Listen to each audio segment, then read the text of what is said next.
800,000 people and 80,000 police in a massive day of protests across France. Though not quite like the Yellow Vest demonstrations of 2018, France's nationwide strikes have brought much of the country to a standstill.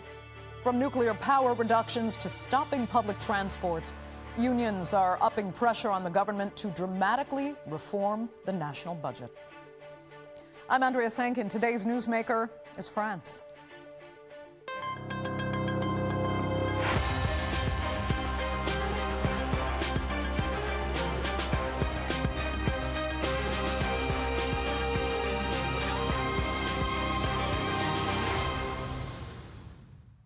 Well, the French public doesn't take well to austerity cuts in its national spending, but with the French budget deficit at double the EU limit and debt repayments only covering the interest on borrowed money, something drastic needs to change. Still, public rejection of the last budget proposal cost the Prime Minister his job, and now under his successor, that rejection continues. Trade unions and their supporters are staging another general strike to voice their disapproval, not just of the proposed cuts to holiday time and other austerity measures, but of the entire government itself. Here's a look. Looming budget cuts in France have led to protests to block everything in recent weeks, quite literally. Protests have descended across France, clashes with police, damage to buildings, graffiti and arrests.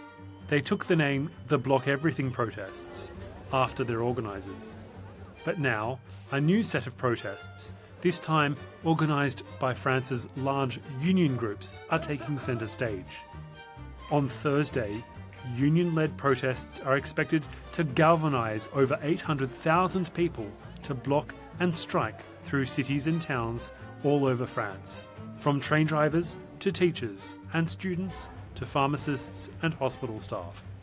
I am here to defend public services, to also demand more social justice and tax justice, in particular to demand in fact that public money goes back into public services in hospital, justice and school, rather than to large companies or in tax gifts to the ultra-rich. France's previous Prime Minister, François Bayrou, proposed budget cuts amounting to around 44 billion euros in the last government. But he lost a no-confidence vote in early September. President Macron appointed Sébastien Lecornu to take his place. He's now France's 5th PM in just 3 years. But many feel Lecornu is too much of a Macron man, not sufficiently different from his predecessors. For both the right and the left of French politics, the overwhelming perception of business as usual is leaving Macron's political enemies scrambling for leverage to reset the political agenda. There is always a way forward. Once again, Sébastien Lecornu, in his first speech, took the responsibility of speaking about a break. It is up to him to prove that he truly represents a break. The Prime Minister has so far been very vague about his intentions. He continues to consult, and at the moment we have no indication of what he plans to do. So we remain, of course, very cautious about what could happen.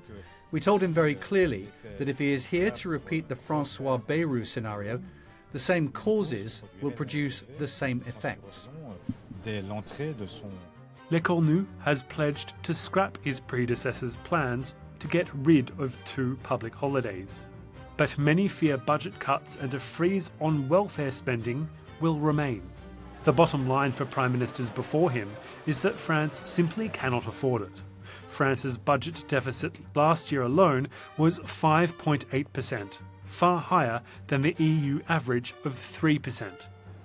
Borrowing costs tick ever higher, and one major credit agency, Fitch, downgraded France's credit rating to A-.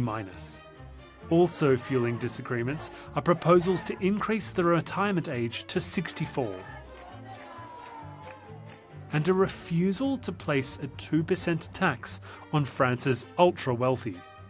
Lecornu has just weeks to come up with a budget outline and form another minority government, or face the same fate as his predecessors, a rejected budget and a no-confidence vote, the prospect currently dangling over his head. Well, joining me now to debate the state of the French government amid these protests are from Saint-Malo, Senior Research Fellow at the Global Policy Institute, Jacques Rolland; from London, Professor of French and European Politics at University College London, Philippe Marrière; and from the UK capital as well, French-Algerian journalist and commentator Nabila Ramdani. Thanks all so much for being with me. Jacques, I'll start with you and first help us get an idea of how it feels in France right now, in the towns and the cities where you are. We're hearing it's not like, the Yellow Vest protests of 2018, but still, just how angry is the French public right now? And will something fundamentally have to change this time? I don't know if they're so much angry as fed up, weary. They're fed up with this political situation. They're fed up with the political personnel. They obviously also have request. The reason for this strike was the budget proposals of Bayrou, which were going to remove bank holidays for workers, which were focused on basically attacking the rights of the working population. And now that Bayrou has gone, his budget proposals are up in the air. Is the new Prime Minister who's going to discuss with other political parties to come up with a budget, and they're putting pressure on the Prime Minister Lecornu to show the determination of the French people that something has to change in the approach to the budget. The feeling is that up to now, it's the poor, or the working population, who is bearing the brunt of the sacrifices, and they're angry with the level of inequalities in the other country, but they're angry with the fact that the government is helping firms without much return, and they're angry also about wages not going. So the French are very often angry. See, that's why probably we have a very high level of social coverage. So the French are ready to show their feelings. They love that, and this time.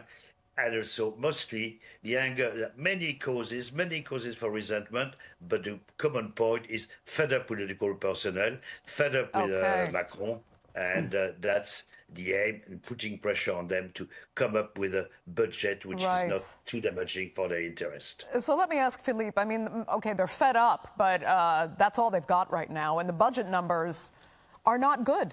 And, much of the public complains that, as was said, the rich, the politicians, the corporations, they keep getting benefits while the others, the working people, get penalized. I mean, is that the case, really? Yes, very much so. And I would largely agree with what Jacques just said a minute ago about the sense of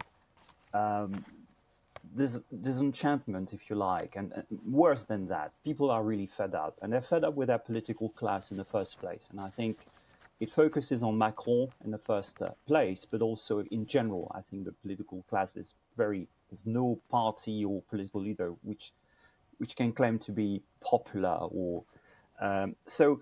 I think this day of action is, by the way, called by the unions, and that's a very important point to make, because over a week ago, there was another social movement called by citizens, which is a bit vague, of course, citizens getting together via the social media. So I think it's probably an attempt on the part of the unions to say, well, we are the boss in terms of, industrial action. We are the ones leading workers, and there's an attempt not to let, if you like, a kind of Yellow Vest Mark II run the show again. But by the way, a week ago, it's called the Block Everything. That was the name they gave themselves. They didn't block much, and it was very short-lived, because after a day, everything vanished. So it's not exactly the sort of a mere repetition of the Yellow Vest, which really impacted, at least in its early days, very strongly on the political game, on the sort of social climate. Here it's different. So we have a day of action. I hear that the unions are quite satisfied with the mobilization. But again, it's an ongoing thing, and it's building on, old, deep resentment and the sense of being fed up. So one point also to make, I think, at this stage is to say that with or without social movements, the government, the new Prime Minister, and Macron especially are deeply, deeply unpopular. Yeah. Okay, Nabila, I still want a better understanding then at the foundations. You know, to what extent are the rich not paying their fair share? And if they're tired, fed up of this political class, what else is there to fill that void other than this political class? Yes, I think what Philippe just said is very important, that it's all these this huge movement of strikes today has been called by the unions, and all major French unions have called for a day of action, specifically directed against former Prime Minister François Bayrou's proposed measure in cutting some 40 billion pounds in spending. And you know, one could say that, you know, the cost of the protest will be quite hefty, but I think that unions have factored in, if you like, have built in the cost of the protest in their long-term objectives, because in the end, what they object to is the billions made by French multinationals. And as the two other guests have said, the gap between the super rich and ordinary citizens is widening like never before. And I think what the unions are aiming to do today is a massive show of strength. France is by definition a revolutionary republic, and the ordinary people know that if they really want to get the leaders interested in their grievances, then they have to call out and bring out as many people as possible, and dare I say as radical as possible. Unions are traditionally left-wing and, dare I say, radical, and they would want the government to listen up. There are other anarchist elements who are planning to join the Black Bloc movements. So we can expect quite some disruption, and the forces of law and order are quite prepared. And to give you an idea of the turnout, more than 250 rallies are planned to take to the streets today, which could represent a turnout of around 1 million people. Okay, I'll come back to Jacques, because it's so fascinating that the major complaint in the budget is that it favors the rich, it favors corporations, which is often, Jacques, the platform of right-wing parties.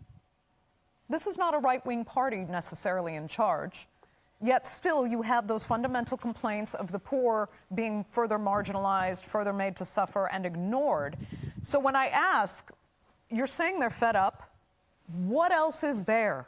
When will this actually change if every party, seemingly in every wing of government here, ends up at the same, you know, general strike situation?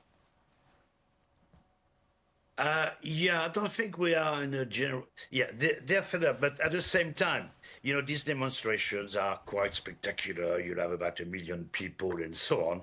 But demonstrations don't actually have not achieved their goal recently. They were 18 days of demonstration against the pensions reform, and the pensions reform was voted through, obviously, with the 49.3 article, was pushed through Parliament. So demonstrations haven't been effective.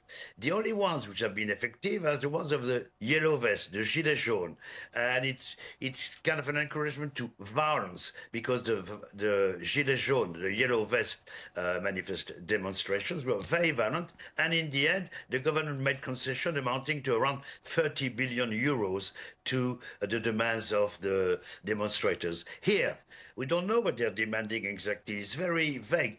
All we know now, I can say, is they want to put pressure on the government to negotiate a budget which has to be adopted before the end of the year, before the end of December, which is not too detrimental to the interest of the people, ranging from the pensioners to the workers, to the chemists, even pharmacists are demonstrating.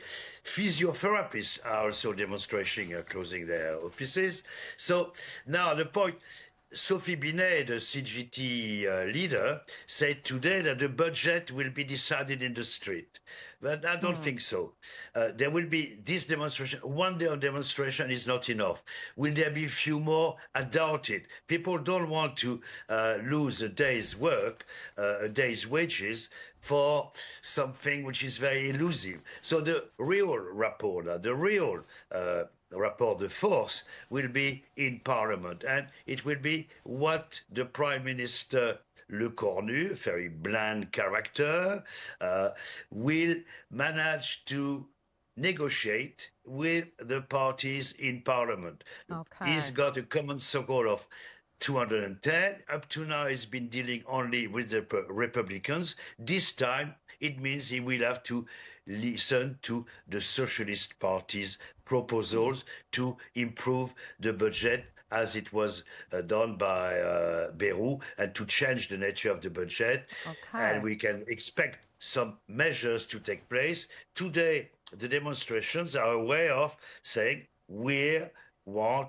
a budget more equitable. Right. And now it will be up to the politicians to negotiate in Parliament, to negotiate a budget which is acceptable, and that's the political dimension will come into play. And as you know, this budget will require a compromise. The French political system is not used to compromise, and this time we can discuss that a bit more, but really it's what it is. The aim of this government is only one aim: to get a budget through before the end of December. Okay. That's Maybe we need an economist on this panel, actually, to help us understand what's really sustainable in the French budget. Because, Philippe, you know, many other countries would look in from the outside and say, hey, look at what you do have. All these social benefits, you know, and security, from healthcare to unemployment insurance. And from the outside, it looks like the French might actually lack perspective and underappreciate the social benefits they do have that aren't realistic anymore in this day and age.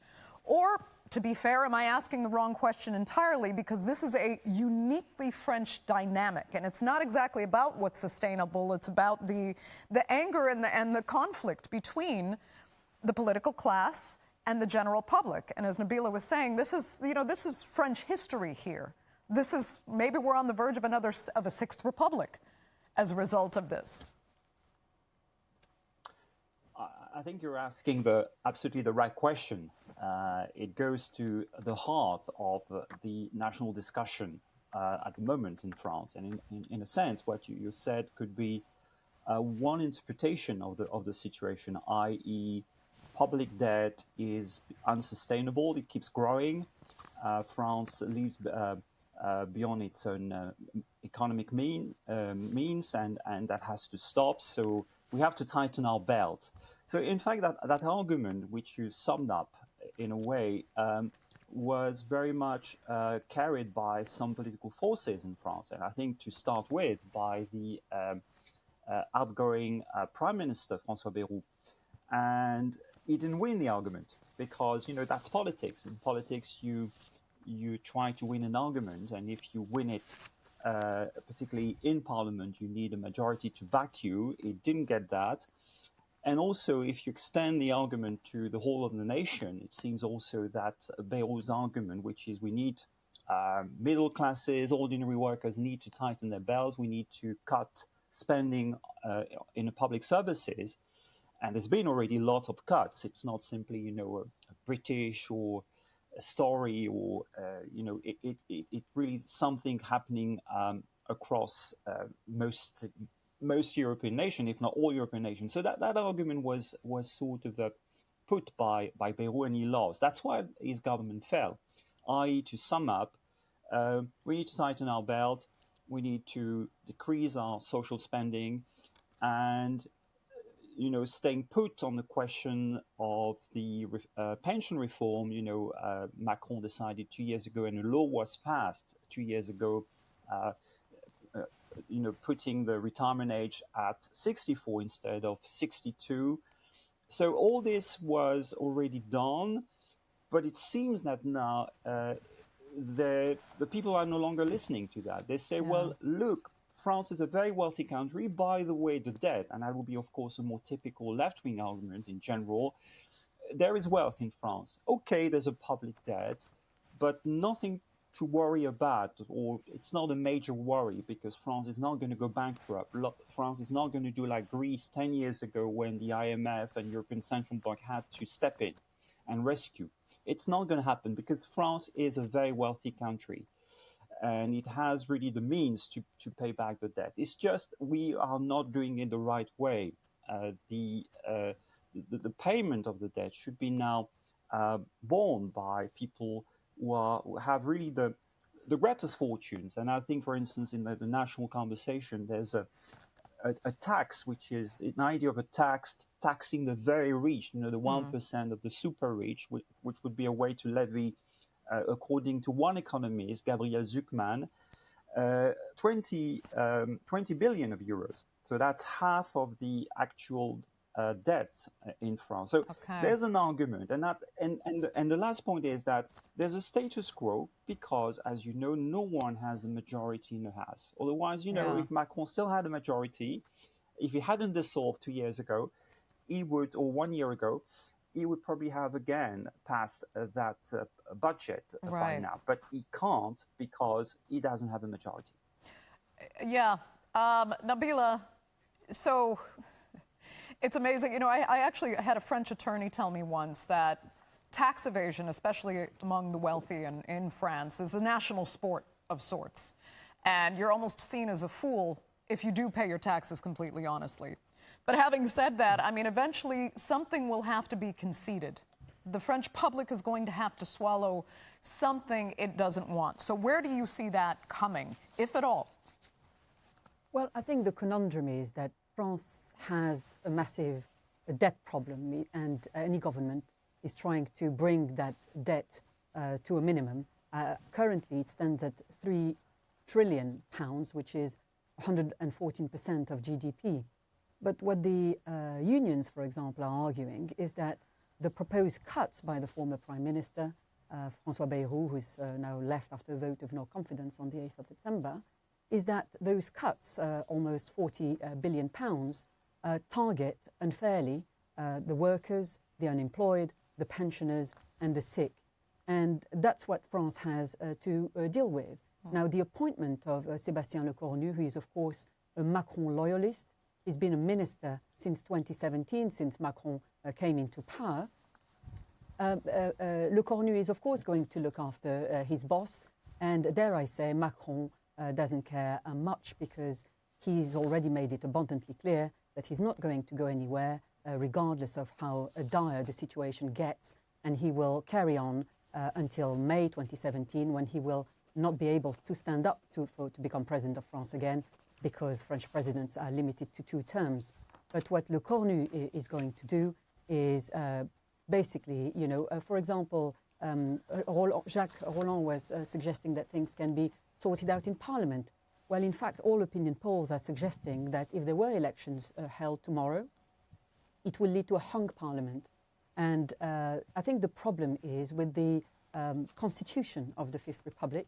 There are a number of calls to move on to the Sixth Republic, to make it a fairer parliamentary system where Parliament does actually have a say. As we know, Macron acts like an elective dictator, if I may say so. He can get any legislation through by resorting to the clause 49.3, meaning that he can bypass Parliament. So I think fundamentally what people are calling for is a system that doesn't revolve around a strong man who holds all the keys. Okay. I'll tell you what, 1 minute left. Jacques, I was struck by when François Bayrou actually said, this is the last stop before the cliff, before we are crushed by debt. Because it runs contrary to what Philippe was saying about there is money in the budget. France is a wealthy country, and if it's done correctly, nobody has to suffer. I mean, which one is it? And we have to remember we might have bigger tariffs from the United States looming that will very negatively affect French exports, for example. Is there really a balance to be found? I think there's not the last stop before Armageddon regarding the budget. The budget will be adopted, and French savings are twice the amount of public debt, so financial savings. So there's no danger of being bankrupt. But what it is, the cliffhanger there is last chance saloon for Macron. The interesting solution.